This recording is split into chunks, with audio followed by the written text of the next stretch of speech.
Tonight, a student author shares her work with her colleagues and professors. Plus, find out about apps that can help save students over spring break. Stay tuned. TrojanVision Nightly News starts now. From the high-definition digital production center on the Troy campus, with news from Troy University locations around the world, this is Troy TrojanVision Nightly News. Hello and welcome to Troy TrojanVision Nightly News for March 7th, 2012. I'm Tiffany Lester. And I'm Courtney Steele. Thank you for joining us this evening. Students, teachers, and members of the Troy community got a little history lesson Tuesday night as the Johnson Center for the Arts displayed a brass rubbing exhibit. Felicia Payne has the details. She may be better known as the high-heel-wearing, vocal, and faithful Trojan football fan to many. But Tuesday night, Miss Ann Williams showed the Troy community her artistic side at the Johnson Center for the Arts with her collection of brass rubbings. The evening in the gallery with Miss Ann Williams featured over 15 brass rubbings full of history and art. Each piece was hand-rubbed in Europe before rubbing on actual brasses became illegal in the 1970s. It's against the law to rub the brasses in England now and Scotland and all over because you wear them out when you rub them. Students, teachers, and community members present learned history about the people who are featured in the rubbings and the time in which they lived. I didn't know some of the stuff that she told me, and it's cool. My favorite one was the Thomas Boleyn, that one where it was illegal. It's illegal now to go back in there and rub on that again, so that is really cool to learn. After the talk, attendees were given the opportunity to speak with Williams and try their hand at the brass rubbings on a mold of Sir Robert de Grey to take home as a souvenir of the event. I think that it's important for school children and people of all ages to get to see these brass rubbings and know what goes on in other parts of the world. Like she said, it's history, and it's something that, you can't get back, so it's really cool. Felicia Payne, Troy, TrojanVision News. Last night was scheduled to be the final night of the brass rubbings exhibit, but it's been extended until mid-April.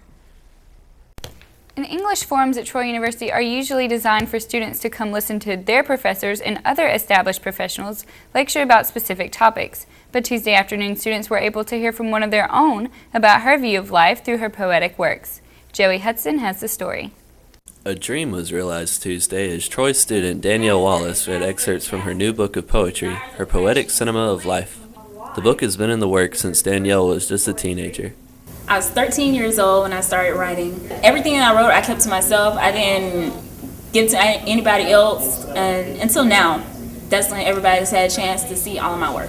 I decided that it was now or never because I wanted to get my work out into the world. I wanted to inspire someone else. So I initially went into the publishing process and started researching everything that I could about self-publishing. So I started the process in August and I finished it in December, and that's when the book was published on December 13th, 2011. Many of Danielle's poems speak on a personal level, but one poem in particular is especially powerful. I was extremely affected by this one poem dedicated to her father. We all think about our fathers, and especially when they are not present, when they are not part of our life, and we probably think about them all the time, who they are, what they would do they love us? Actually, this poem inspired me to write about my father and my relationship with my father. I would tell anyone that has a desire to publish any of their work to do it, because you never know what tomorrow may bring. You don't know the opportunities that will open for it, because it's opened many doors for me. Joey Hudson, Troy, TrojanVision News. To purchase Wallace's book, Her Poetic Cinema of Life, you can go to www.lyricallyspokenwriterdanielledelaneywallace.com. And Courtney, Troy students are starting to get a little spring break fever. I know I sure am. Spring break is right around the corner, and something we use every day, our cell phones, are now giving some users apps to help them stay safe during this time of year. Hunter Robinson has the story. Troy University held the second part of a 3-day event on campus on Wednesday afternoon. The group known as Gamma hosted a booth on the quad introducing new smartphone apps to students. The 3 apps included Get Me Home, which would call a trusted taxi service just by pressing a button. The Around Me app will pinpoint the user's exact location and show the user what landmarks are nearby. and the blood alcohol calculator, which will determine if you are capable of driving through a series of questions. These apps are being promoted to students to keep them safe over spring break. Spring break's a time for everyone to let loose and get a little crazy, but with these apps, they're going to help you get back to your place safe and sound. Most students will be packing up their vehicles this weekend and heading to the beach for spring break. So Gamma has set up these events to make sure that all the students return to campus safe and sound. Show students how to take precautions of how to actually enjoy spring break without trying to enjoy it too much to where they might do things that they might regret, and as well as how to keep them safe throughout the week. Students are encouraged to download any of the 4 apps available to them on their Android or iPhone to keep them safe over spring break. The group will close out its events tomorrow with a drunk driver simulator outside of the Barnes & Noble bookstore. Gamma hopes that their efforts will bring awareness to Troy students and that the students will use these apps. President of Gamma, Tyler Braden, believes that these apps will in fact help students over spring break. I just hope these apps actually can be utilized in a sense that, you can have them on your iPhone or Droid at a time, and if you need that for any kind of reason. Hunter Robinson, Troy, TrojanVision News. These safe spring break apps can be downloaded for free to your smartphone. And now taking a look at news from around the state. In Montgomery, a federal jury in Alabama's gambling corruption trial has been acquitted casino owner Milton McGregor and 5 other defendants on all counts. The jury returned its verdict today after 7 days of deliberations. In Hoover, police say they've charged a man with impersonating a police officer in a series of robberies that mostly targeted Hispanics. 29-year-old Ruben Phoebus is charged with 4 counts of robbery and 1 count of impersonating a police officer. And in Birmingham, the Federal Emergency Management Agency has rejected requests for aid from 2 Alabama communities struck by storms in January. FEMA rejected requests from Center Point and Clay, which had sought help to pay for storm debris removal. FEMA ruled that the state fell below the statewide level of uninsured damage. And still to come on TrojanVision Nightly News, it's a busy week for the baseball team as they were in action last night against an in-state foe. Danielle Percival will begin with the details later in sports. But first, Mitt Romney won 6 of the 10 Super Tuesday contests, but many of the races were very close. We'll have the results from Super Tuesday when we come back. Mitt Romney came out on top on Super Tuesday. I'm Randall Pinkston at the White House with details on why his rivals refuse to quit. Today, we gather to recognize the selfless decision of one of the most influential women of our time. The woman who, after having one too many drinks, chose not to drive home buzzed. Here today to honor Rachel is the family whose lives she spared.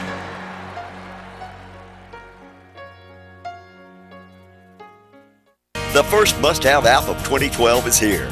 The Troy University app, available at the iTunes App Store, puts information and interaction with Troy University at your fingertips even when you're on the go. Whether you're a student, a faculty or staff member, alumni, or a friend of Troy University, you'll find the Troy app indispensable. Students can work on online classes and get information about courses.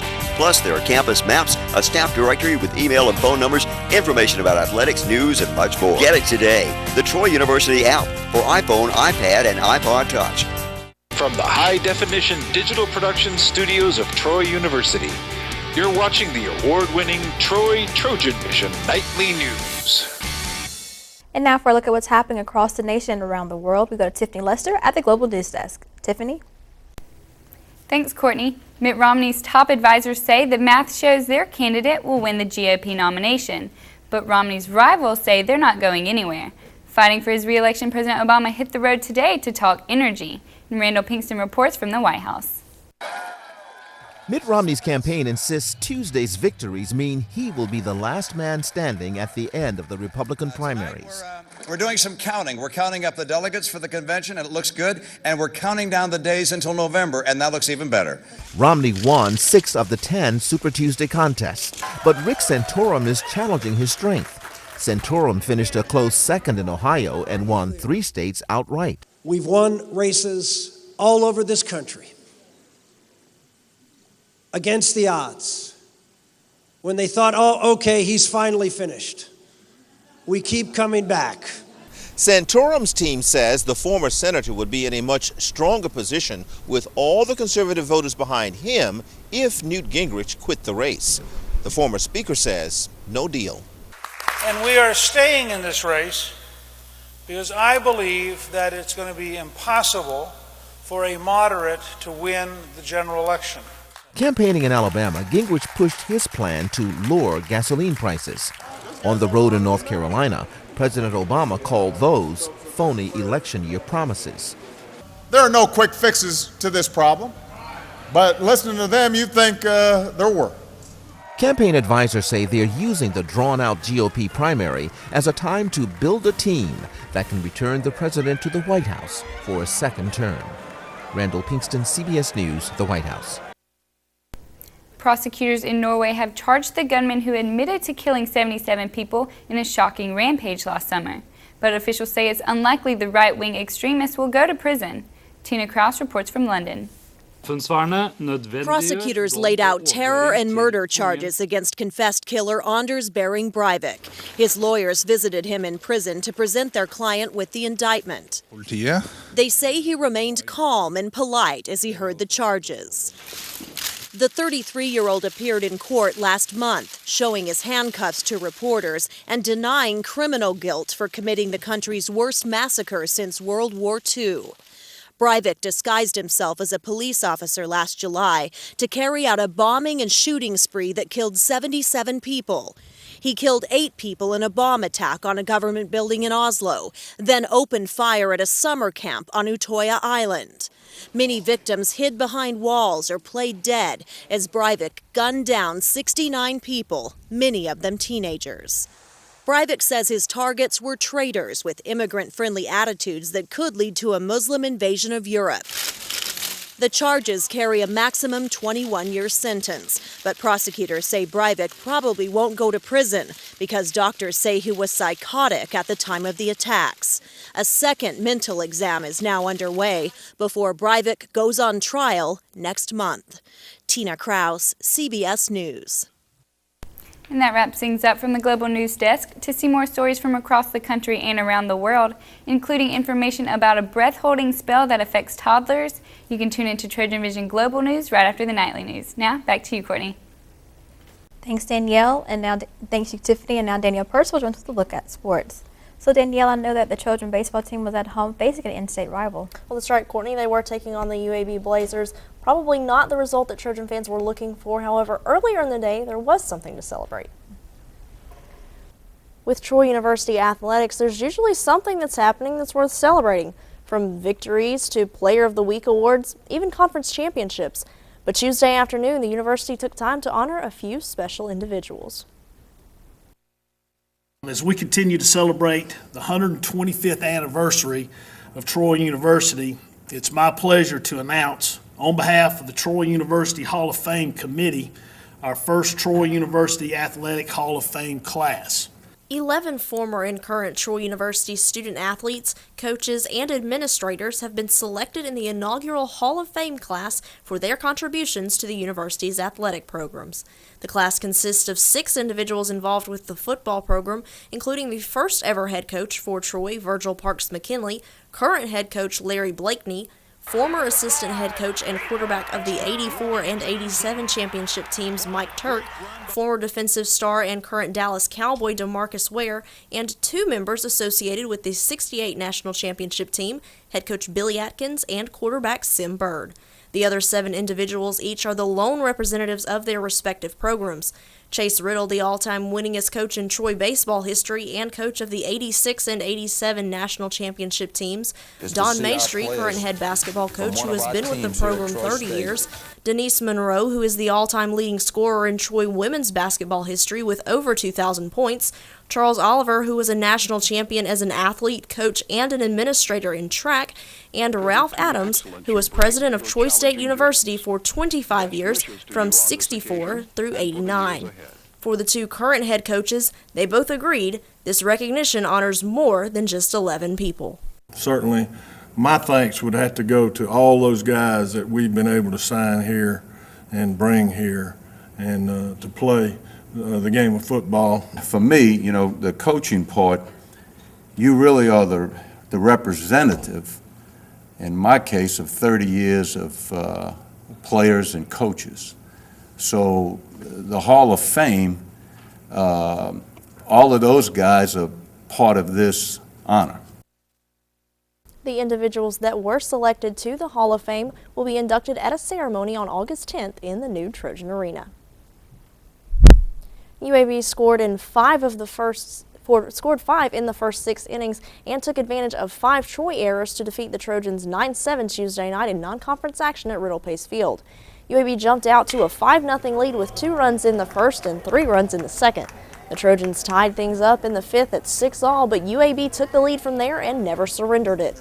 Logan Pierce led an 11-hit attack by the Trojans with 3 hits and 5 at-bats. Tyler Hanna finished 2 for 5 and is now 12 for 22 over the past 5 games. Ryan Brady took the loss for Troy as the only 2 runs he allowed were unearned. He struck out 3 and walked 3 over 2 in the 3rd innings in his first outing as a Trojan. We can build on that part of what we're seeing, get better throughout the early parts of the game so we don't have to come back all the time. And, that should give us a chance to win games like tonight. And Troy doesn't have much time to lick their wounds as East Carolina pays a visit to Riddle Pace Field tonight in just about 45 minutes at 6 o'clock. Both the Troy men's and women's tennis teams picked up victories over Austin Peay at home on Tuesday afternoon as each squad defeated the Governors 5-2. For the women, the victory is the 3rd straight for the Trojans, who had to fight back from losing the doubles point. The Trojans did just that, and as they dominated singles play with 5 wins in 6 matches to pick up the 5-2 win. On the men's side, the win snapped a 3-match losing streak for the Trojans. Troy rolled through the doubles points but allowed Austin Peay to win 2 of the first 3 singles matches, tying the score at 2-2.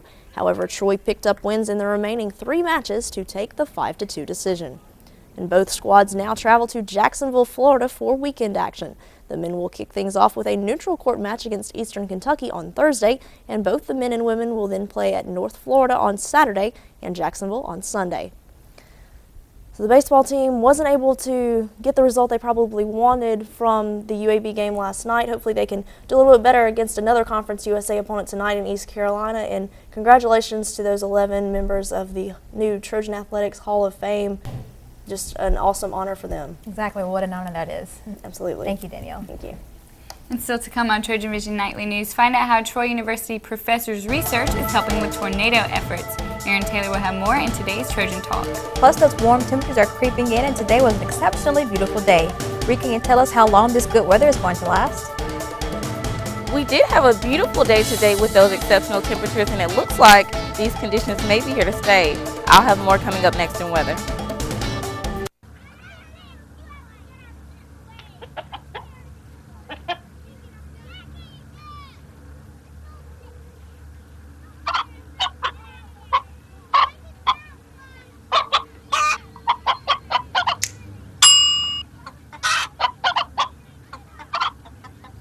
Separate raw meats from other foods by using different cutting boards. 3,000 Americans will die from food poisoning this year. Keep your family safer. Check your steps at foodsafety.gov. In 1887, it was written that we want to educate the mind to think, the heart to feel, the body to act. And it's no different today than it was 125 years ago. Some things never change. The mission of this university is to prepare leaders who are going to go into the communities and make a difference. And I think it's within that culture of caring that excellence is found. Troy University, in class, online, within reach. Troy.edu. From the high-definition digital production studios of Troy University, you're watching the award-winning TrojanVision Nightly News. Troy University's official student newspaper, The Metropolitan, comes out every Thursday. To give us a look at what will be in tomorrow's edition of The Trop, here's Ed Bailey. Good evening, Troy University. Here's what you can expect to see in this week's edition of The Trop. News has the scoop on a student-led forum concerning the leadership of America. Features will spotlight the Outstanding Woman Award nominations. Arts and Entertainment will have a review of the stage production Doubt, and sports will give you the details on the inaugural Troy Athletics Hall of Fame. And that's tomorrow's Trop Today. I'm Perspectives Editor Ed Bailey. And now Bree Sanders joins us with a look at weather. So Bree, today was just beautiful outside, nice and sunny, a good temperature, about 70 degrees. Should we be expecting those temperatures to go into our spring break and over the weekend, or is it going to start raining again? Well, it looks like we did have those beautiful temperatures today and for the past couple of days, and it looks like those temperatures may be here to stay. I'll have more, though, in a minute. First, let's take a look at our campus snapshot. Right now on campus, we see that it's a very beautiful day outside right now. The sun is setting just right over Bibb Graves, so whether you're headed to class or you're headed out to lunch, you can stay outside and enjoy the quad if you like. Take a look at our current conditions. We have clear skies right now, temperatures at 73 degrees, dew points at 48 degrees, humidity is at 41%, barometers at 30.32 inches and falling. Winds are coming in from the south-southeast at about 14 miles per hour. Today's stats, we had a high today of 75, a low of 52. There was no rain today. The sun rises at 6:03 a.m. and it should set at 5:46 p.m. Looking at our temperatures around the state, overall the state is experiencing some mid-70 degree temperatures. Mobile coming in at 72, Huntsville with the low at 70, Birmingham at 74, Montgomery at 74, Troy at 73, Phoenix City at 72, as well as Dothan at 72. Looking at our temperatures around the southeast in our area, we're in the lower 70s here, and as we move throughout the rest of the southeast, those temperatures remain constant, staying in the low 70s. Temperatures around the United States, here in the northeast, we see the temperatures are in the mid-50s, but as we head back down throughout our area, those temperatures warm back up. Looking at our current surface map here in our area, nothing too much going on, but we do have a cold front coming in right through the Midwest, maybe headed towards our area, something to look out for. A closer look at our area, a few light winds, nothing too strong there. Precipitation forecast over the next 48 hours in our area, we should be expecting about half an inch to an inch of rain or so you might want to grab that rain gear just in case. Departure from normal, it looks like in our area we're about 9 degrees warmer than where we were yesterday, so those warm temperatures are coming back into our area. As we head into tomorrow, we see the rain touching the northern part of our state, but nothing too much going on here. As we head into Friday, we see the rain covers the state, light rain, about 30% chance of so, but as we head into Saturday, we see the rain moves back out of our area, as well as Sunday, giving us a clear weekend to enjoy. For tonight's forecast, we have partly cloudy skies, increasing clouds overnight with about a 10% chance of rain. Winds coming in from the southeast at about 7 miles per hour with a low of 54. So tonight will be very warm like last night. For tomorrow's forecast, we have a sunny morning ahead of us, partly cloudy skies in the afternoon, winds coming in from the south-southeast from 5 to 10 miles per hour with a high of 79. So much like today, tomorrow will be a gorgeous day with more sunshine and it'll be a little bit warmer.